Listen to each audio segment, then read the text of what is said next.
जी, अस्सलाम वालेकुम व्यूअर्स, क्या हाल चाल है आप सबका। उम्मीद करता हूँ आप सब खैरियत से होंगे। अच्छा, तो अगर ज़िंदगी में आप पर भी कोई एफआईआर हुई है और आपका क्रिमिनल रिकॉर्ड है तो ये बिल्कुल वीडियो आपके लिए है।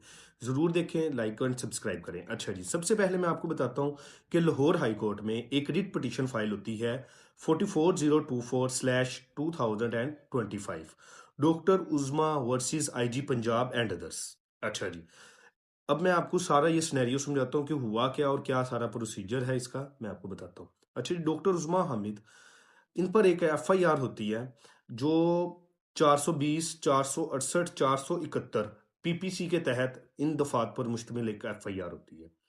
अच्छा जी, ये एफआईआर इन पर होती है 2016 में, ठीक है? इस्लामपुरा थाने में इन पर एफआईआर होती है। तो 2017 में इनका जब केस लगता है, चालान आते हैं, तो जनाब ये सारा ट्रायल फेस करते हैं, तो ये बरी हो जाते हैं, बाइज्जत बरी हो जाते हैं।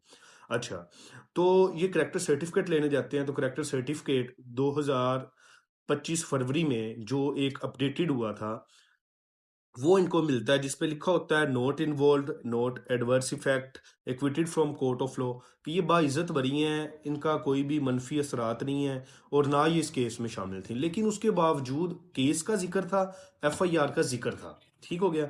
तो ये चाहती थी कि ये चीज़ बिल्कुल जड़ से ख़त्म हो, तो इन्होंने ये रिट पिटीशन फाइल की जिसका मैंने पहले जिक्र किया।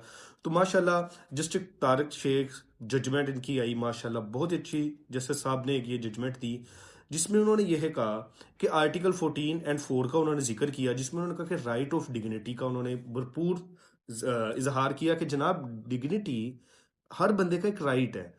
आप इसको ऐसे नहीं कर सकते कि अगर वो बाइज्जत बरी हो गया है। बाइज्जत बरी किन सूरतों में हुआ? अखराजी रिपोर्ट में हुआ, मेरिट पर बरी हुआ, शहादत पर हुआ, या 246 या 265 ए के तहत या कंप्रोमाइज के तहत हुआ। किसी भी तहत हुआ जनाब, वो अगर बरी हो गया है तो जनाब उसका करेक्टर सर्टिफिकेट जो उसे जारी दिया जाएगा वो बिल्कुल क्लियर होगा, उस पर एफआईआर का कोई जिक्र नहीं होगा। ठीक हो गया। पुलिस ऑर्डर 2002 प्लस रूल्स 1934, इसके मुताबिक करेक्टर सर्टिफिकेट पर आप जिक्र नहीं कर सकते कोई भी किसी भी एफआईआर का। अच्छा जी, तो उन्होंने कहा कि अगर आप ऑनरेबल इक्विटल हैं तो आपका कोई भी रिकॉर्ड शो नहीं होगा।